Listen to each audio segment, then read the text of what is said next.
One Story, Seteniam. O livro de Ageu. Neste lugar darei paz. Ageu.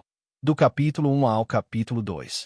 O reino do sul, Judá, foi destruído pela Babilônia, e o templo em Jerusalém foi derrubado.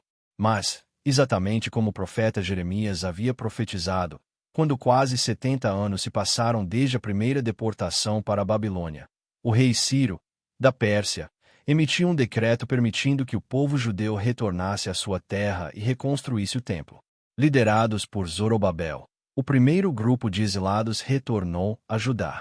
E, no segundo ano após o retorno, começaram a reconstruir o templo. No entanto, a construção foi interrompida pela oposição dos samaritanos, descendentes de mistura que tinham motivos impuros e ofereceram ajuda na construção, mas foram recusados. Por causa disso, o projeto foi paralisado e ficou inacabado por 16 anos. Apesar da interrupção, o povo que deveria permanecer firme na fé ao redor do templo perdeu o interesse em reconstruí-lo. O povo de Israel, que deveria ser um canal do plano redentor de Deus, se absorveu em seus afazeres diários, em suas buscas mundanas, e a obra de reconstrução do templo foi continuamente adiada. Então Deus enviou o profeta Ageu para proclamar a importância de reconstruir o templo e para lembrar o povo de viver novamente centrado na presença de Deus. Agora entramos no livro de Ageu. Ainda não chegou o tempo de reconstruir a casa do Senhor. A palavra do Senhor veio por meio do profeta Ageu ao governador Zorobabel e ao sumo sacerdote Josué. Deus disse: Este povo afirma: Ainda não chegou o tempo de reconstruir a casa do Senhor. E então os repreendeu, dizendo: Acaso é tempo de vocês morarem em casas de fino acabamento, enquanto esta casa continua em ruínas?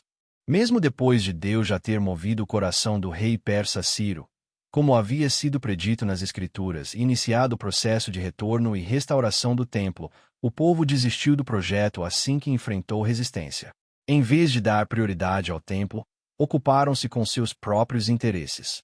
A desculpa era: ainda não é o tempo de reconstruir o templo, mas, na realidade, enquanto a casa do Senhor permanecia em ruínas, eles viviam confortavelmente em casas bem acabadas.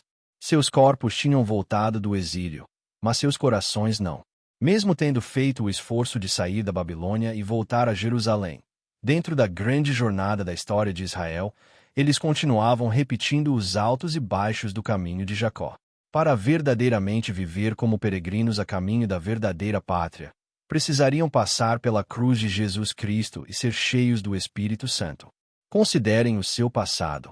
Em resposta às suas desculpas vazias, Deus diz: considerem o seu passado. Embora estivessem ocupados cuidando de suas vidas, Deus lhes disse para parar um momento e realmente olhar ao redor. Vocês têm plantado muito, mas colhido pouco. Comem, mas não se fartam. Bebem, mas não se satisfazem. Vestem-se, mas não se aquecem. Aquele que recebe salário, recebe-o para colocá-lo numa bolsa furada. Vocês esperavam muito, e eis que veio a ser pouco. E o que trouxeram para casa, eu dissipei com um sopro. Por quê? Pergunta o Senhor dos Exércitos. Por causa do meu templo, que ainda está em ruínas, enquanto cada um de vocês se ocupa com a sua própria casa. Por isso, por causa de vocês, os céus retêm o orvalho e a terra não produz.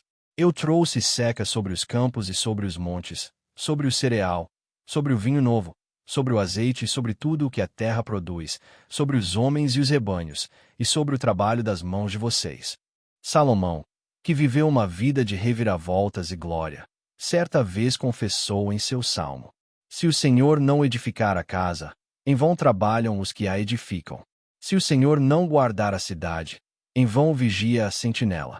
Será inútil levantar de madrugada, dormir tarde, comer o pão de trabalhos penosos, pois ele concede o sono àqueles a quem ama.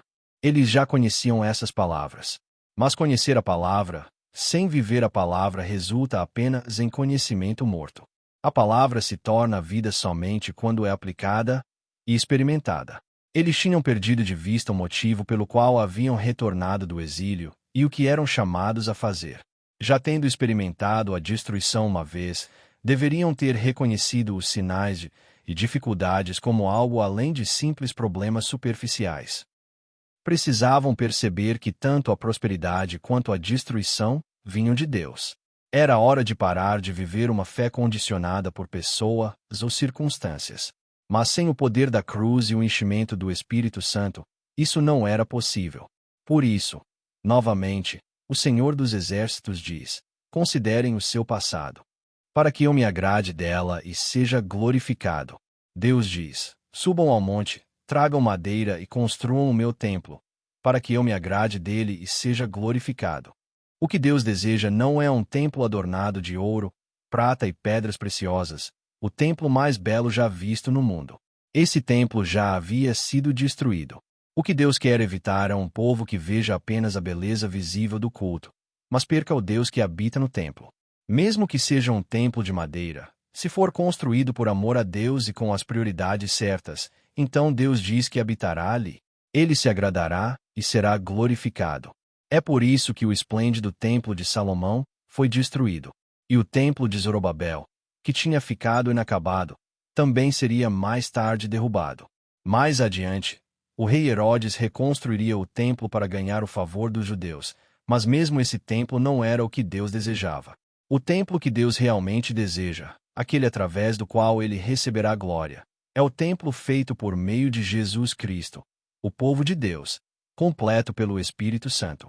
O Senhor despertou o espírito de todo o povo.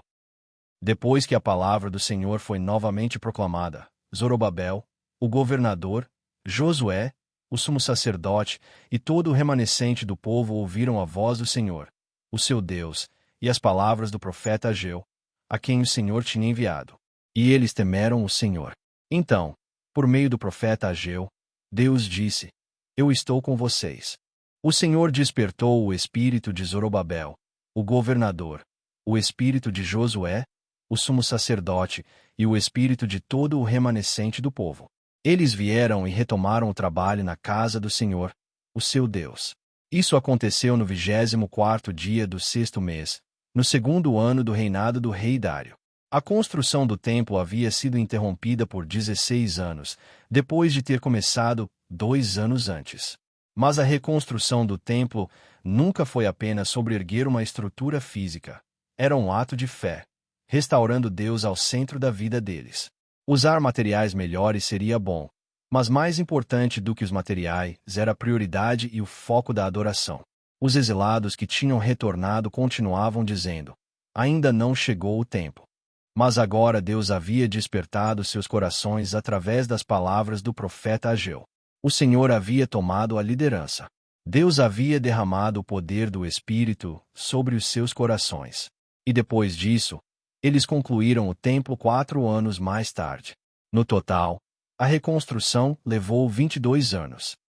Assim como Deus construiu a arca por meio de Noé e sua família, o tabernáculo por meio de Moisés e o templo por meio de Salomão, usando artesãos despertados pelo seu Espírito, assim também este templo, o templo de Zorobabel, foi concluído pela mão de Deus. E do mesmo modo, o templo eterno que viria, Jesus Cristo, revelado através da cruz, também seria completado pelo próprio Deus. Isso não parece nada para vocês. Então Deus novamente falou por meio de Ageu a Zorobabel, a Josué e ao remanescente do povo. Quem de vocês que viu este templo em sua antiga glória? Como veem agora? Não parece a vocês como nada. É verdade. O antigo templo, construído por Salomão com os preparativos de Davi, foi uma das construções mais magníficas que já existiram. Para aqueles que tinham visto, o estado atual da reconstrução devia parecer sem brilho. Mas o que realmente importa é isto: seja o tabernáculo no deserto coberto de peles de animais, ou o glorioso templo de Salomão, se Deus está presente, se o Espírito do Senhor enche aquele lugar, então aquilo é o templo. Eu estou com vocês.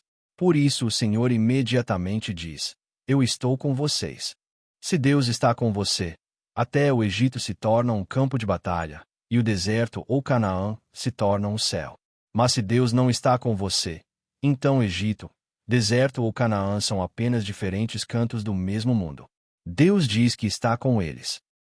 Nos dias escuros, perto do fim do período dos juízes, quando a glória se afastou de Israel, eles deram ao menino o nome de Icabo. Mas foi nesse mesmo tempo que Davi apareceu, um prenúncio do Messias Jesus Cristo, que viria com o nome Emanuel, Deus conosco. Não tenham medo. O Senhor diz: esta é a aliança que fiz com vocês quando saíram do Egito. E o meu espírito permanece entre vocês. Não tenham medo. Essa aliança imutável foi feita com Abraão, foi confirmada ao lado dele, e foi estabelecida como uma aliança eterna para seus descendentes também. Por causa dessa aliança que não muda, não precisamos ter medo. A glória deste templo será maior do que a do antigo. Deus diz: dentro de pouco tempo farei tremer novamente os céus e a terra, o mar e o continente. Farei tremer todas as nações, e o que é desejado por todas as nações virá. E encherei este templo de glória. Ele está falando do Messias, Jesus Cristo, que viria como a glória de Deus, como o verdadeiro templo. E ele declara: a glória deste novo templo será maior do que a glória do antigo, diz o Senhor dos Exércitos. E neste lugar estabelecerei a paz, declara o Senhor dos Exércitos. De hoje em diante eu os abençoarei. Mais uma vez, a palavra do Senhor veio ao profeta Ageu. O Senhor fez uma pergunta aos sacerdotes sobre a lei.